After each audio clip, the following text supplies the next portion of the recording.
When our best fur friends leave our world, many of us are left wanting one last scritch, one last hug, one last walk together. One Last Network is a space for pet guardians to honor their pets in their senior years and to cope with the days leading up to and after their passing. Here's your host, Angela Schneider, founder of One Last Network and Big White Dog Photography in Spokane, Washington.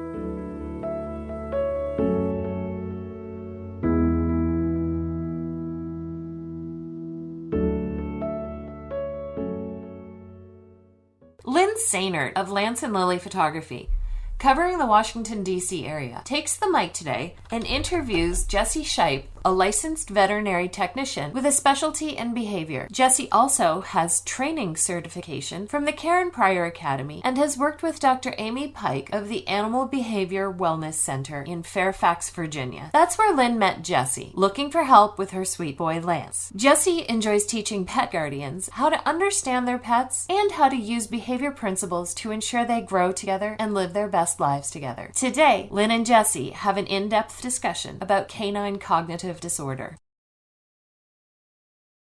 We all know my Lance has a few behavior issues, and Jessey worked with his vet issues for many years, and Lance loves Jessey.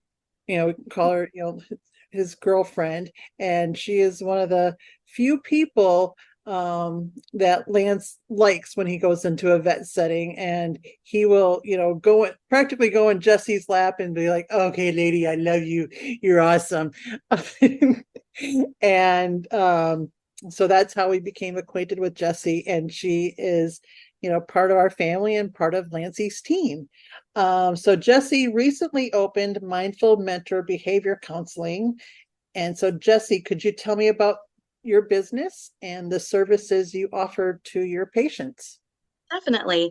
So, as you mentioned, I spent several years working in behavior specialty as sort of the number two for a boarded veterinary behaviorist. So in specialty, you tend to see like the most intense cases that, have not responded appropriately to treatment, or their general practitioners don't feel equipped to help them with that. So it's sort of like the top tier. If someone who's a veterinary behaviorist can't help you, you're kind of stuck. And so for a long time, I absolutely loved working with those critters.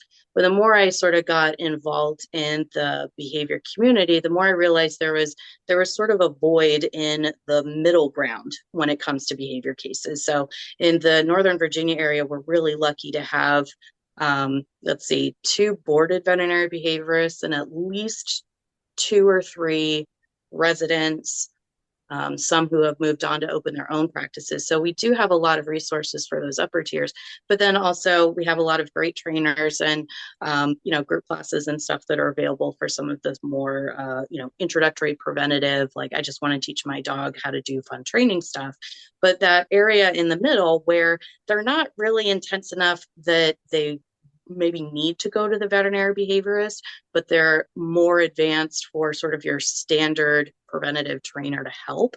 So my role with the company is to coordinate with veterinary practices around the area. So their veterinarian is still in charge of diagnosing and testing and prescribing for the behavior problem. But then I take over a lot of the educational, counseling, and emotional support side of things, because that's where it's really time consuming and you need a lot of practice and education to be successful with that. And so a lot of general practitioners, they sort of shy away from behavior cases because that's 90% of it, as I'm sure you can attest to over the years. It's, we can throw medication and we can do tests, but I need somebody who can talk to me about these problems and help point me in the right direction. And what are some things that I can do on a day-to-day basis to make living easier for both of us? And that's the part of behavior that I really, really enjoy, is the counseling and the education. So I try to build a company around being able to serve that to the local community. That's great. Yeah, no, I know we were total naive pet parents. And then, having a dog like Lancey come into your life, we really needed a lot of education and probably still do, but it's been great, and we've had wonderful resources, and you've been a great resource for us throughout the years, so we thank you for that. Thank you. So the reason for our discussion today is we're going to talk about canine cognitive disorder, otherwise known as doggy dementia or CCD. So can you explain to everybody what canine cognitive disorder is and what are some of the symptoms of canine cognitive disorder or doggy dementia? Definitely. So, the easiest way to explain CCD is basically calling it doggy Alzheimer's. So it's a degenerative disorder where your brain function just sort of starts declining. And there's a lot of different symptoms depending on your severity and the age of the animal. Some of the earliest signs that we'll see are going to be what we call sundowner syndrome, where the dog sleeps all day, but then they become more agitated or animated in the evening or throughout the night. They might have episodes of house soiling, whereas for the longest time they had impeccable, soiling habits where they always go outside, but now they, occasionally have an accident in the house. Some other symptoms might be just increased agitation and just can't seem to settle, get comfortable, changes in social interactions, where maybe before they were very pro-social and now they're kind of isolating themselves or vice versa. Purina has a really awesome sort of like grading checklist for a lot of those major symptoms, because we use the abbreviation DISHA when we're trying to diagnose cognitive dysfunction. DISHA is an acronym that we use as part of the diagnostic criterion for cognitive dysfunction. So the D stands for disorientation, because they might get kind of lost. Some people will describe finding their dog in a random room of the house, sort of staring at a wall. They might go outside and kind of forget where they are and then come back to the owner a little confused. So disorientation, then we've got interaction, so changes in social interactions, where, historically I might have an animal who's very pro-social, but then they start isolating themselves or vice versa. We'll have sleep-wake cycle changes. So that's your S. And we talked a little bit about the sundowners already, where they're restless at night, but sleeping heavily during the daytime.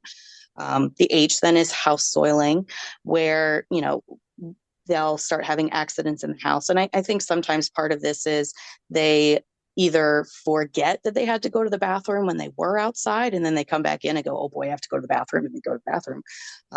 Or they just aren't as in tune with their body's needs. And so they wait till the very last minute before asking. And then it's like, whoops, too late.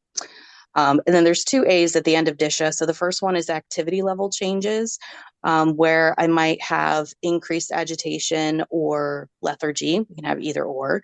And then the last one is anxiety, where we might develop some new fears and phobias.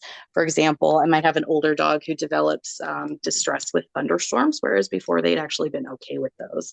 So again, DISHA is just an acronym that we use to help kind of identify some of the symptoms that we're seeing with these pets. Okay. Yeah. I know Nancy already has the sensitivity to noises down, but hopefully it doesn't progress beyond that. Now, are there other related cognitive disorders along the same lines, or could these signs also be signs of other diseases in dogs, or are they related to any neurological diseases in dogs? Yeah, definitely. So their cognitive dysfunction is sort of a broad term for probably a lot of smaller disorders that we maybe haven't had the opportunity or the funding to like really pinpoint what these different ones are.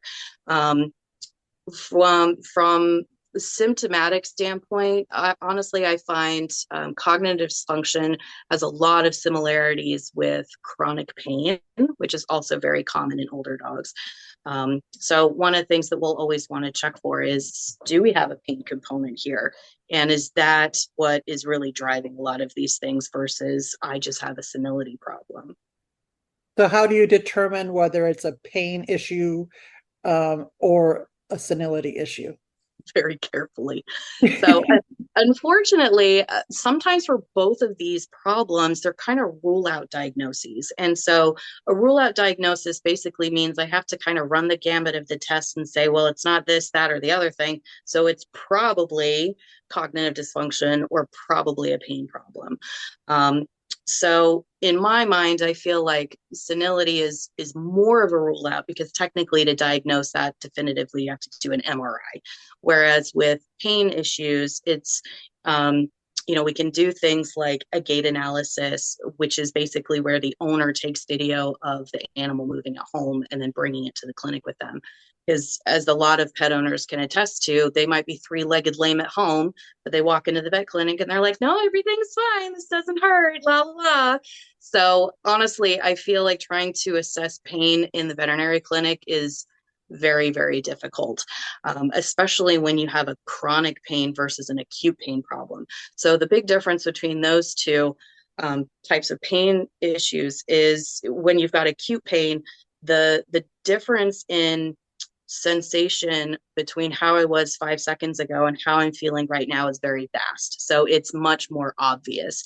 It's kind of like if you're thinking about the brightness of a light bulb, if I was already getting, I don't know, 50% light from my light source, and then I tweaked it to 50, I'm probably not going to notice that very much. Whereas if it's 10 to 90, that's a huge difference. And I can tell that it's much brighter than it was before. And the same is true when we've got pain sensation. So if I was totally fine and then I broke my leg, obviously that's going to hurt a lot. And so my behavior is going to reflect that level of pain, and I'm going to be very agitated and uncomfortable, and I'm not going to use that leg regardless of where I am and who I'm interacting with. Whereas chronic pain, on the other hand, it has more of an insidious onset. So for 1 month, you're at 10%. And then a couple months later, you're at 20%, and then 30. And then finally, maybe at 40%, you're like, okay, now I'm going to start slowing down. I don't want to play as much as I used to. I'm not going to use the stairs like I did. And so with chronic pain, the animal has time to adjust its behavior to their pain in order to manage it better, which also means the pet owner has time to acclimate to those slow changes in behavior as well. So if I bring a 12-year-old dog who's been experiencing chronic pain for 2 years to the vet and I say, how's he doing? You're going to say, no, he's totally fine. He's still running around and playing. But if I'm like, well, here's your dog now, here's your dog from 2 years ago, there's a huge difference there. But because we have so much time between those 2 points, it's much less obvious for the pet, the owner, and then the clinician who's trying to do the diagnosing here. So chronic pain can be extremely difficult to pinpoint. So we might rely a little bit on, again, those videos from home where they're going to be more honest with their owners. And in that case, I might ask them to get a video of their dog going from a stand to a sit. And I can see there's a very slow hinge and then we're sitting. Whereas a totally comfortable dog, if you ask them to sit, they're like, boop, sitting, good, awesome, moving on with life. But again, the pet owner might not see that. And they're certainly not going to demonstrate that to me in the veterinary clinic because I'm stranger danger and I might do mean things to them. And so go ahead. So basically what you're saying is all those videos that pet parents put on Instagram can be useful in diagnosing cognitive or pain issues in their pets. Actually, yes. Very much so. Yep. And here's their Instagram account. There's all the evidence you need right there. Right? Just go ahead and send it on over. So, I mean, kind of circling back around to the original question of, how do we tell the difference between cognitive decline and a potential pain problem is, again, video history, because the history of a chronic pain problem, the medical and behavioral history is what I mean by that, of a chronic pain problem is going to be slightly different from cognitive decline. So, for example, if it's a cognitive decline issue, I'll probably have some of that confusion first, or again, the kind of getting lost in your own house. Maybe I'll have those changes in social interactions. But for the most part, they're still running around. They want to go for walks. They're playing. They're doing their normal thing. It's just every now and then you have just kind of this weird thing that comes up and you sort of like brush it off like whatever, it's weird. Whereas with chronic pain, you will have that gradual, like, no, I don't want to run as much, or I don't want to run as long, or maybe I'm just not going to stand up to go investigate that thing as quickly as I would have before. So we don't have a lot of the confusion side of things, but there's a lot of decrease in activity, or even sometimes an increase in activity, because I do certainly have dogs with osteoarthritis who demonstrate what looks like sundowner syndrome because they're able to sleep most of the day, but in the evening they start to get really antsy. And so that symptom by itself can be really hard to pinpoint down and say, is this pain versus is this senility? And so you have to kind of take it as a big picture in order to peel those pieces apart. And now, do you also think this is where pet guardians really need to step up and advocate for their dogs? Because some vets will be like, oh yeah, this is just part of the normal aging process and whatnot. And you're like, no, obviously I'm going to know my pet in a more deeper way than the vet ever will. So for pet parents who have vets who are kind of dismissing it just as old age, what would you recommend to them? Either, find a different vet or what, but how would you recommend to them that they really advocate for their pet to say, no, I know something is wrong? It's a hard question because there are definitely veterinarians out there who are still very sort of set in their ways, we'll call it. So for example, even within the last couple months, I've had a case where, the dog, what was he doing? So he would be really gimpy and kind of funny at home. Oh, it was a little Westie. That was it. So a little West Highland Terrier. So he'd been kind of funny and a little snarky at home too, especially in the evenings. And, I remember that his technician commented as he was walking into the building, and they're like, I think he was slumping on one of his back legs. But then the doctor does their examination, and they're like, I don't see anything. He seems fine. So even among different professionals in the veterinary community, there's a disconnect about how much our clinical examination should be feeding into our assessment for pain versus, things outside of that and just like general behavior. But anyway, so if we're trying to advocate for our pet and our veterinarian doesn't think that there's a pain problem, you can always go back and say, look, here's some video that I took at home. See how he's limping on that left hind? Even if he's not limping here, I'm telling you, I'm seeing this at home. And you can also insist on having some diagnostics done.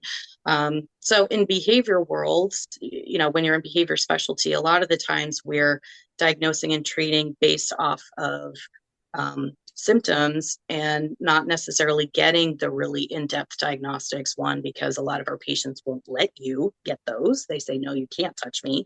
Or, two, Lance, most of behavior is I'm trying to figure out what makes the most sense given what you're telling me.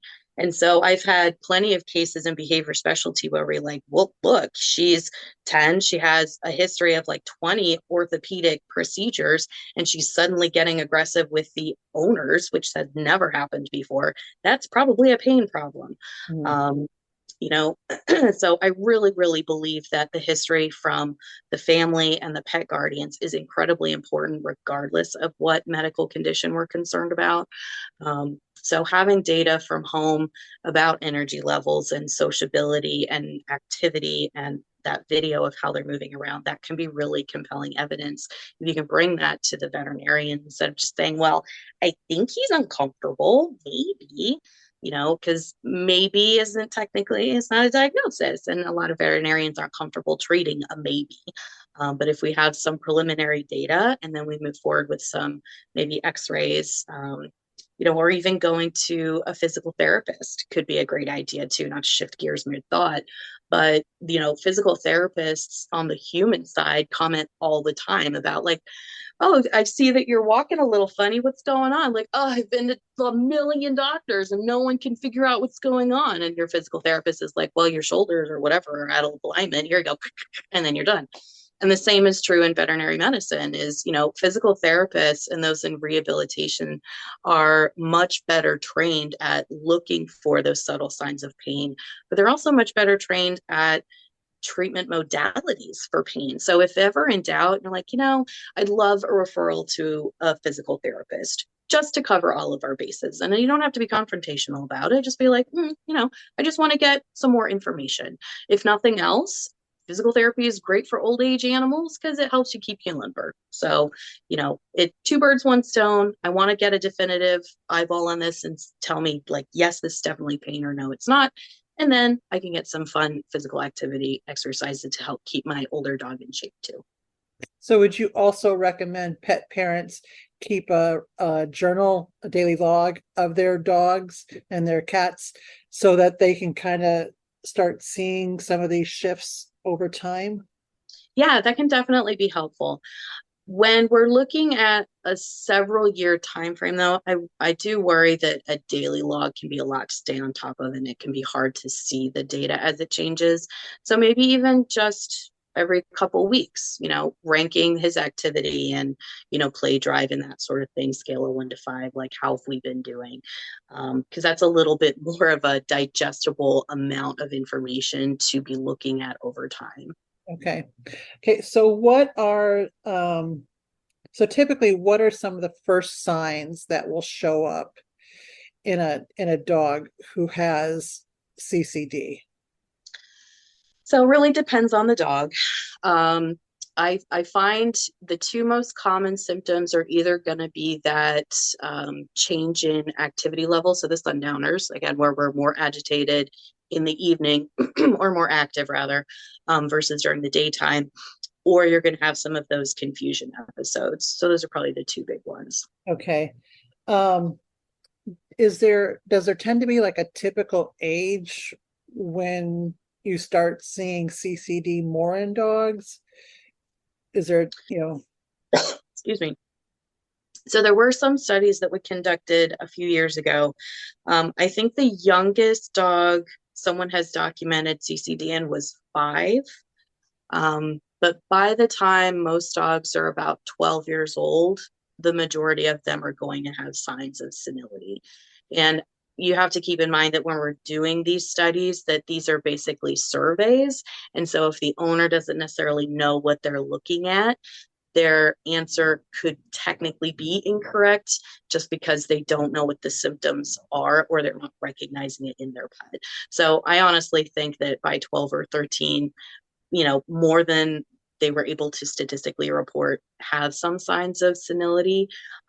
Same with people though, like we all start losing our minds by the time we're, in our 40s and whatnot. I've only lost a little bit of my mind. Now, does CCD affect certain breeds more than others? And is it something you're going to see more in males versus females, dogs who have been spayed and neutered versus dogs who have not been spayed or neutered? I'm sitting here thinking about this question and I can't think of the answer. I don't think there's a gender correlation. Spay and neuter status, I don't think has a direct correlation. I'm sure there are, breeds that might be predisposed to neurologic problems in the first place. So for example, Dobermans, German Shepherds, dogs that already have seizure disorders, because their brain function is just not quite 100% normal anyway, they're going to be predisposed to having some other type of neurologic issue as well. Okay. Okay, so you've taken the dog in and through observation and stuff, your vet says, okay, we think it's, CCD. Now, what are treatment options and what can we do? I know it can't be cured, correct? Unless, everything I was reading was wrong. I know there's cures, but what can pet parents do to help keep their dogs active, to kind of I don't know if you can slow down the progress or how much you can. So what treatments are available and what should pet parents be doing to help slow down, I guess, so to speak, slow down the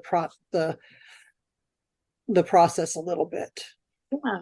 So, like we explored earlier, cognitive dysfunction is a degenerative disorder. So there isn't really a cure for it. But there are things that you can definitely do to either stave it off, so prevent it from starting in your older dog, or to slow the progression of it. So there are a lot of really nice over-the-counter products that they're essentially antioxidants. So, when you're metabolizing things, you get these free radicals that sort of accelerate the aging process. So products like Senalife and some of the fatty acid supplements, those sorts of things are designed to help get rid of those aging chemicals so that things slow down.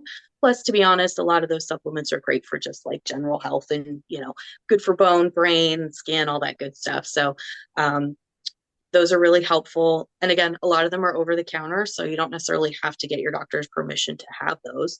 They can be a little pricey, but in the nutraceutical world, usually the higher the price tag, the more research has gone into the product. So you get what you pay for, at least.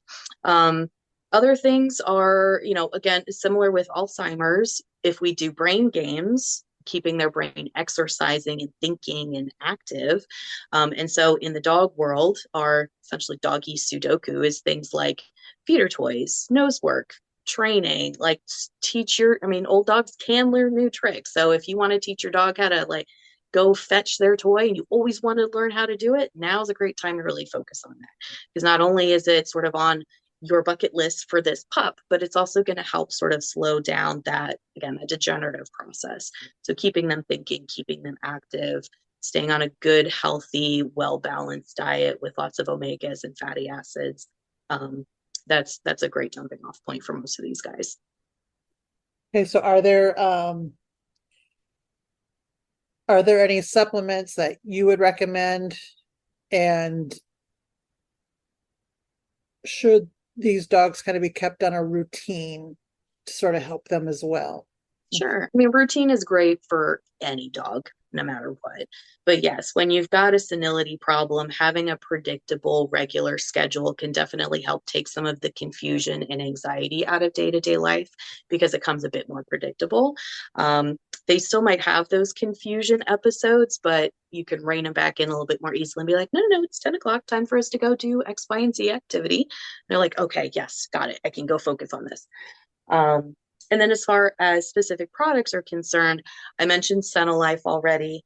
Denamarin Advanced is another good one. So Denamarin was originally developed as a liver supplement for when you had some sort of, elevated liver values.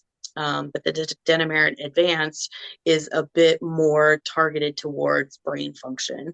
So SAMe is the active ingredient in that. That's also something that you can get in sort of your fatty acid supplements as well. Another one that doesn't get talked about a whole lot are probiotics. So there's been a lot of research on the human sector for the gut-brain axis, where your gut health, the type of bacteria that you have populating your intestines, can directly influence your mood and emotional stability, and therefore brain function in general. So probiotics, another one of those things that can be really beneficial for a lot of different disorders, but definitely for senility. Okay, and some of these can be used as a little bit of a preventative as well. Okay. Definitely. Okay. So once a dog is diagnosed with CCD, typically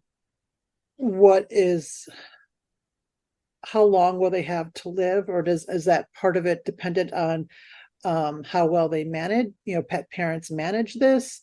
And I guess, what is the life expectancy of dogs with CCD? Sure. I think it's really variable, because there's very rarely a dog that just has a senility problem. They tend to have a lot of other health issues that they collect as they age. So as I'm sitting here, I can't think of a scenario where a pet just ended up needing to cross the rainbow bridge because of senility. It's usually a combination of they're confused, they're uncomfortable, they're not sleeping very well, they're anxious. And so at the end of the day, we decide like quality of life is not great for this pet because of all these things, not just the senility. And so we make that decision for euthanasia. So I think it depends on a lot of factors. One, how quickly we recognize it as being a problem. Two, the age of onset. So the younger you are when you get a disease, the more likely it is to end your life early, unfortunately. And then how committed the family is to implementing some of these strategies to sort of slow the progression. But, just like with a lot of other medical conditions, though, sometimes no matter what you do everything perfectly right. And at the end of a 6-month period, your pet is still significantly declining. And, it's a bit of a gamble, I suppose, trying to figure out where your individual pet is going to land in that time frame. Okay.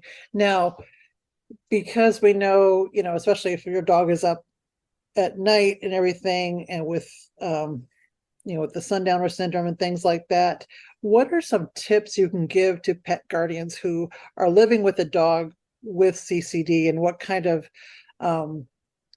self-care things should they be doing as well? And what kind of role would you play in helping pet parents with dogs who have CCD? Sure.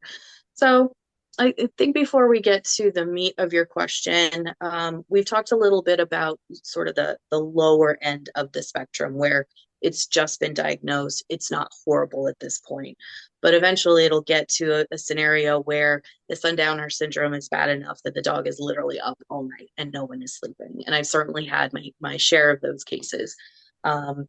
So in that scenario, we end up coming at it not just from the slowing the progression standpoint, but also the true symptomatic treatment. And so that's where we're getting into things like anti-anxiety products, because it does contribute to your anxiety. I mean, part of that DISHA acronym at the very end is anxiety. And so we might use sleeping aids to help these guys shift off of that sleeping during the day and being awake at night. So instead you get your thing, we still do all of our enrichment during the day and we've got our really good schedule that we've talked about. But then in the evening after dinner, like, okay, I need you to start simmering down. Here's some medicine to help calm your brain so that you can sleep at night. And a lot of us that are intimately acquainted with pets that have behavior problems also have our own collection of them. So it's not unusual for many of these pet owners to be recognized like, oh, trazodone. I take trazodone to go to sleep at night, or my husband does, or my roommate's cousin, or whatever. So these products that most of us are familiar with. And I don't want it to come across as we're trying to just knock your dog out. It's really, truly like their brains just can't turn off the way they're supposed to. And so we're using these products to help them function more normally so that they can rest and feel refreshed in the morning. And so that we, as their caregivers, can sleep and feel rested in the morning. Because a lot of the times when we're talking about caring for the caregiver, it's you have to take care of yourself or you cannot take care of anyone else. And so it is never the wrong answer to approach it from, we all need to sleep. Here's something for you to sleep, and then I can sleep by proxy. But even from a larger standpoint of, are we having confusion during the daytime? If you've ever had a family member go through Alzheimer's, that confusion can be really distressing. Like, I know I should know what I'm doing, but I don't. And it's frustrating and makes me anxious. And so some of these dogs, they do benefit from the addition of a daily anti-anxiety product like Prozac or Zoloft, for example, just to help them cope with those changes that are happening with them. Because it's not like I can sit my dog down and say, hey, buddy, this is why this is happening. You're going to have these episodes of confusion. They don't get it. So instead, I'm going to say, all right, here's a little thing to take the edge off so you're not so upset when these episodes happen. But that also sort of indirectly helps your sleep-wake cycles too. But anyway, going back to the original question, which once again I have forgotten because I went on a tangent. What was your question, Lynn? I guess, what tips can you give to pet guardians who are living with a dog with CCD? Okay. So A little bit more on the schedule and the routine type of thing. Having a very specific going to bed ritual can help these guys, because it's not just the physical body that needs to turn off again, it's that brain that needs to as well. So having sort of our moments of busy, frenetic, intense interactions, whether that's play or we're doing a lot of training in the evening, whatever the case may be, try and get that out of the way by about 6 or 7 o'clock at night. And that way you've got this high and you have plenty of time to get everybody to simmer down before we go to bed at 10 or 11 o'clock at night. So we have our goofy fun time. We might have our dinner, and I'm a huge fan of feeder toys and puzzle toys, nose working activities for when it comes to feeding dogs like this, because the dog has a huge part of their brain dedicated to their sense of smell and their seeking and exploring. And we talked earlier about making sure that we're exercising that brain. Using their meals is a great way to do that. So if we have our dinners at about 7 o'clock at night, make it a game. Make them go look for it. Go hide it under a pillow so they have to use their nose to get it. That's a great way to get them shifted from busy body to calm body, thinking mind. And so as we've gotten some of that physical activity out, we're using our feeder toys to get our mental activity out. And then typically after they finish with that meal, they are already sort of regulating and turning off. But there are also some other products and things that you can do. So if Lynn, you're probably familiar with this, but Through a Dog's Ear is a specific type of music that's been designed to help calm dogs down. And so you can play that as part of your going to bed ritual. It's those of us that are parents are going to see a lot of parallels between our kids and our dogs in this scenario. But this is what I had to do with he was 5 at the time, my son with ADHD, is we had to have a very structured way of going to bed. And we always listen to this same little sing-song story. And that's kind of what the Through a Dog's Ear is supposed to be, is it's that auditory stimulation that calms you down. Massage is always good too, because a lot of our older dogs sort of like have kinks and tight muscles and stuff, and having that deep, long, like cuddles and like stroking their back and their body, that can be very relaxing and soothing. Because again, it's all about finding ways to take them from this heightened physical, mental state and bringing it down to a point where they can turn off and go to sleep for the night. Okay. So at what point should we start considering euthanasia for these dogs? And at what point is it better to euthanize these dogs? Because I know, reading different groups and stuff, this can be a very difficult decision for pet owners. Definitely, and especially in the scenario where they don't have a lot of obvious physical ailments. While it's certainly common that we have senility and this whole like group of other things going on over here, there are absolutely going to be animals where the chunk of their problem is that senility, and then maybe we just have a little bit of arthritis sort of underneath all of that.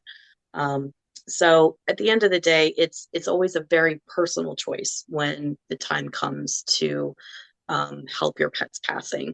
And, one of the things that we did with my last dog when we first got her as a puppy was, what are 3 things that she absolutely loves to do? And then as she got older, we slowly started taking those things off. So for her, it was morning snuggles, playing ball, and eating. So she passed when she was 12 and a half. So the first thing that we had to get rid of was her ball, because she had back problems. She couldn't play ball. She couldn't do the high intensity stuff anymore, but she still loved her morning cuddles and she loved her food. But then as she started to get older, she was diagnosed with lymphoma and she just didn't feel good. She didn't really want cuddles anymore. She would be with me all the time and she would still walk with me and hang out with me in different parts of the house.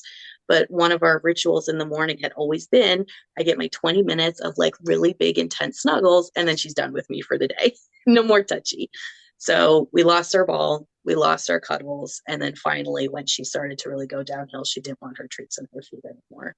And so it was at that point, like, yeah, she was still getting around. She was going outside, but she wasn't enthusiastic anymore. And I knew it was time to let her go. And so I find that that tends to be a really helpful way for people to put perspective on it, because we're kind of going back to what's normal for your dog and how have those things changed at they's age. And if you see those things that they used to enjoy go away one by one, what fun is life anymore? You know, again, it's not like I can say to my dog, like, I'm sorry you don't feel good. Maybe tomorrow will be better. But dogs don't know what tomorrow is. They know that right now I don't feel good and I'm not happy and, you know, I'm miserable. So looking at it more from a how are they today perspective can be helpful too. Um, you know, and then the last tactic that I've heard some people really enjoy is, you know, not even having that like journal per se, but having 2 jars. And each day you're going to put a marble in the jar of good day or bad day. And we're not having neutral days. It wasn't fine or okay. It was good or it was bad. And that's it. And then as the, you know, days or the couple weeks go on, you'll see one is going to fill up faster than the other.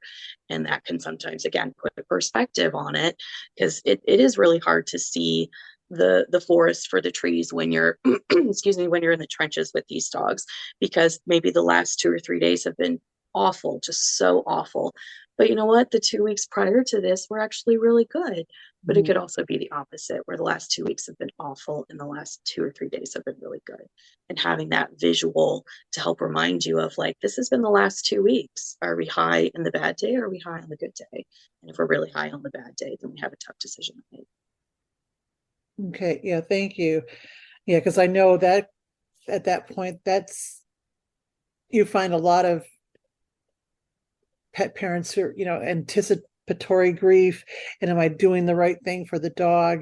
That's always, you know, it's one of the most difficult decisions as a pet parent you have to make. You know, what is the best what is in the best interest of the dog, as opposed to what is in the best interest of the pet parent? Because if we could, we would never let go of them, right? Know, right? Live forever. Live forever. We talked about this. Yeah. Yeah. So, I mean, the other thing that I think about is because we don't have a one-to-one perception of how our animals are actually feeling, I usually try and make myself put a slightly worse spin on it, because dogs and cats, for that matter, they're always going to try and put a brave face on, right? So, you know, if kind of going back to pain again, because I feel like pain and anxiety and senility, they're all very closely related, right? So if I can see an animal is uncomfortable and I can tell they're uncomfortable, they're probably at least 10 to 20% worse than what I think they are. And I try and keep that in mind when I'm assessing quality of life as well, because if I can tell they're struggling, it's probably worse in their mind than I think it is. Okay, well, thank you. Is there any resources you would recommend for pet parents to learn more about CCD, and how can they find support from other pet parents whose dogs have CCD? Definitely. So, I mean, social media has definitely blasted off in the last 10 to 20 years. So there are a lot of Facebook groups out there. I'll be honest, I'm not on Instagram or Twitter, so I don't know the fancy things over there. But I know on Facebook, there's definitely several groups. You know, senility survivors, I think, is one of them. You know, old dog support groups, that kind of stuff. And even within your own community, a lot of us are going to have those older dogs. So making sure you're networking with people who live in your own neighborhood. But my favorite book, if you're an avid reader, is called Remember Me, and it's by Aileen Anderson, who's actually a veterinary behaviorist. And it goes into a lot about, you know, what does it look like and what are some things we can do to help, and sort of going through that process of living with a dog like this, as well as getting to that end of life thought process and conversation with the family. Okay, well, thank you so much for your time, and I appreciate you educating us more on canine cognitive dysfunction. Yeah. So thank you so much, Jessey. This has been wonderful. Good. Thanks for having me. I really appreciate it. Thank you. Shortly after conducting this interview, Lynn made the very difficult decision to end Lance's suffering, both physical and mental. Lance needed intense treatment on a shoulder issue, but Lynn couldn't fathom her anxious boy, who hated the touch of strangers, enduring the therapy he would need. If you're struggling with behavior issues with your dog, please also go back and listen to my 2-part discussion in February with Dr. Kyle Boland of the Ohio State University Veterinary Medical Center. In The Art of Balancing Behavior Issues, Dr. Kyle gave us incredible insight into understanding behavior issues and when and how to arrive at the decision of behavioral euthanasia. If you'd like to learn more about canine cognitive disorder, you can also go back to The Art of Aging Gracefully with Australia's leading expert in canine anxiety, Dr. Dennis Warmald. I'm Angela Schneider, owner of Big White Dog Photography in Spokane, Washington, and your host at One Last Network, signing off to go get some Bella snuggles. Listen to One Last Network on whichever podcast platform you prefer. We're on Spotify, Apple, and Amazon. Don't forget to hit follow or subscribe so you don't miss an episode. And if you have a friend who might be interested in our content, make sure you share us with them. Thanks for listening.